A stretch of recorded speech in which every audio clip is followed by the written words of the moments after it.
Assalamualaikum warahmatullahi wabarakatuh. Yang terhormat Bapak Ibu dosen penilai ujian kinerja. Perkenalkan, nama saya Anissa Kartikasari, guru Mapel Pendidikan Agama Islam di SDN 1 Sokarejo Kulon, sekaligus sekarang menjadi mahasiswa PPG dalam jabatan batch 2 LPTK UIN Saizu Purwokerto dengan NIM 2541104081363. Saya akan melaksanakan praktik pembelajaran kelas 5 dengan materi Asbabun Nuzul dan pesan pokok surat Al-Maun dengan model pembelajaran based learning yang saya rekam pada hari Jumat pada tanggal 10 Oktober 2025. Terima kasih. Assalamualaikum warahmatullahi wabarakatuh.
Sebelum kita memulai pembelajaran, masih ingat minggu kemarin kita belajar tentang apa? Masih. Tentang apa coba? Tentang surat Al-Maun. Kemarin anak-anak sudah membaca dan menghafalkan surat Al-Maun semua. Coba sekarang dibaca surat Al-Maun dulu. Ta'awud 1, 2, 3.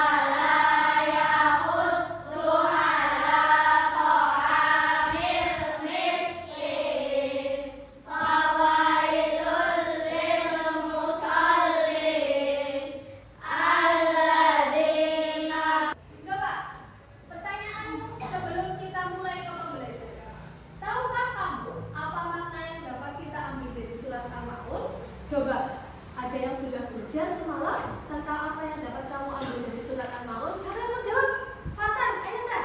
Orang yang lalai dalam sholat. Orang yang lalai dalam sholatnya. Good, yang lain. Ada yang berani? Juga. Mbak Melda. Orang yang menyayangi anak yatim. Oke. Sebelum kita mulai ke pembelajaran, bisa punya ice breaking dulu. Yuk berdiri yuk. Semuanya berdiri dulu. Boleh hadap ke depan. Hari ini kita akan ice breaking dulu. Tuh.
turunnya ayat 1 sampai dengan 3 surat Al-Maun menyebutkan bahwa ada orang yang identitasnya diperselisihkan oleh para perawi, yaitu Abu Sufyan, Abu Jahal, Al-Ash ibn Walid atau orang lain yang setiap minggu menyembelih seekor unta.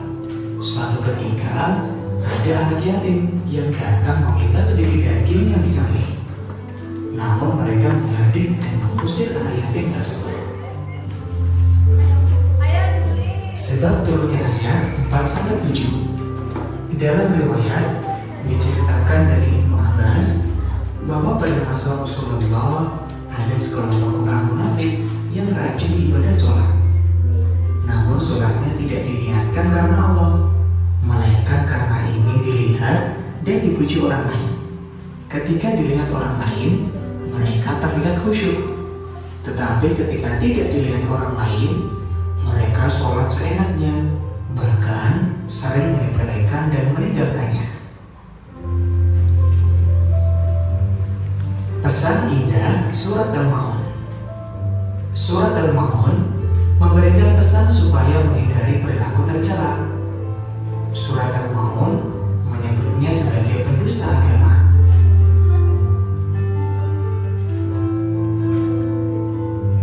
Pada ayat 1, Allah menanyakan kepada Nabi Muhammad tentang orang yang mendustakan agama. Pendusta agama disebut sebagai ingkar terhadap hari kiamat.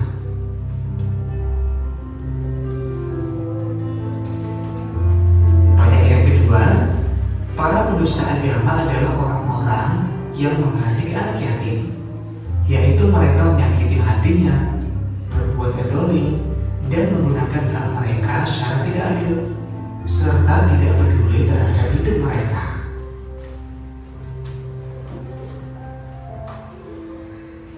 Pada ayat ketiga, segeralah berbagi kepada siapapun, khususnya fakir miskin di sekeliling kita. Jangan membiarkan tangan kita terbelenggu atau berat membantu orang lain.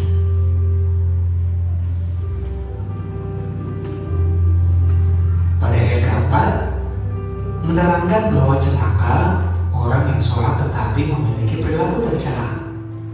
Allah mengancam orang yang sholat tapi tidak sampai ke hatinya.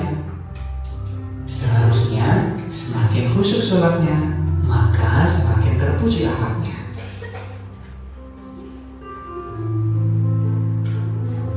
Ayat kelima menerangkan orang yang lalai terhadap sholatnya. Di antaranya malas-malasan, menyepelekan sholat, mengerjakan di luar waktu yang ditetapkan, dan tidak memenuhi ketentuan-ketentuan. Mereka hanya sekedar sholat untuk menggugurkan kewajiban saja.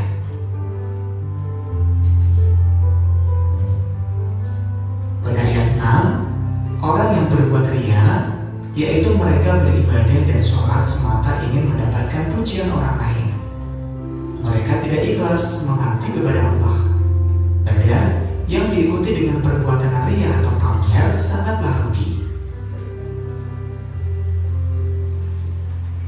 Pada ayat 7 menceritakan orang yang enggan memberikan bantuan, walaupun hanya sekedar meminjamkan barang untuk keperluan sehari-hari. Dari pesan surat Al-Maun tadi, kita bisa mengambil kesimpulan pesan yang terkandung dalam surat Al-Maun. Yang pertama, manusia harus memiliki kepedulian terhadap anak yatim. Manusia memiliki rasa empati terhadap fakir miskin. Kita juga harus sholat dengan khusyuk semata-mata karena Allah dan menghindari perilaku riya atau pamer. Demikian materi kali ini, mudah-mudahan bermanfaat. Tadi sudah nonton video semuanya ya? Tadi isinya tentang apa videonya? Tentang asbabun nuzul dan pesan pokok dari surat Al-Maun. Tadi intinya asbabun nuzulnya sebab turunnya surat Al-Maun karena ada orang kaya tapi dia itu tidak mau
Setelah itu maju satu persatu. Kalau yang sudah selesai bisa pencet belnya. Yang lain sudah selesai atau belum selesai harus gantian ke anak yang berikutnya. Lalu yang fase yang kedua nanti akan Bu Anissa berikan LKPD yang nanti akan anak-anak kerjakan dalam satu kelompok. Dan yang ketiga yaitu pembuktian. Nanti anak-anak akan membuktikan apakah jawaban dan ingatannya anak-anak berlapan. Sudah siap? Sudah siap? Kelompok 1, 2, 3, 4, 5 sudah siap? Kalau sudah siap, kita hitung bersama-sama hitungan ketiga. Nanti kalau sudah selesai yang paling cepat pencet tombol satu anak aja, yang lain tidak usah pencet. Paham? Yuk kita hitung 3 bersama-sama. 1, 2, 3.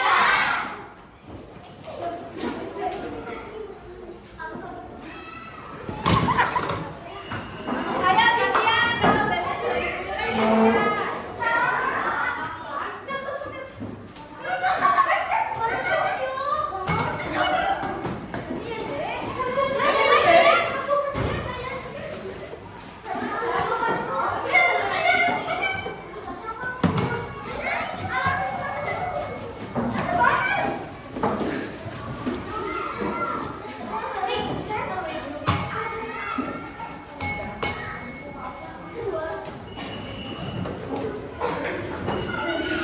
Oke, sudah selesai semua?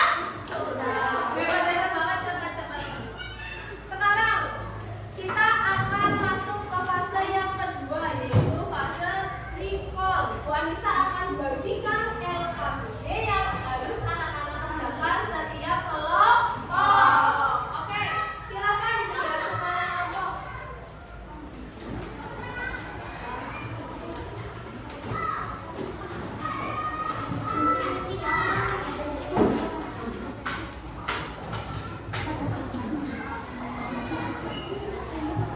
Ayo silakan dikerjakan secara berkelompok.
membacakan hasil diskusi. 1. Orang yang menghadiri anak yatim. 2. Orang yang lalai dalam sholatnya. 3. Orang yang berbuat riya. 4. Orang yang enggan memberi bantuan. 5. Orang yang menghadiri fakir miskin. Asbabun nuzul. Orang yang rajin beribadah tetapi lalai dalam sholatnya. 2. Orang yang kaya yang tidak memberi bantuan kepada anak yatim. Sudah? Sudah. Saya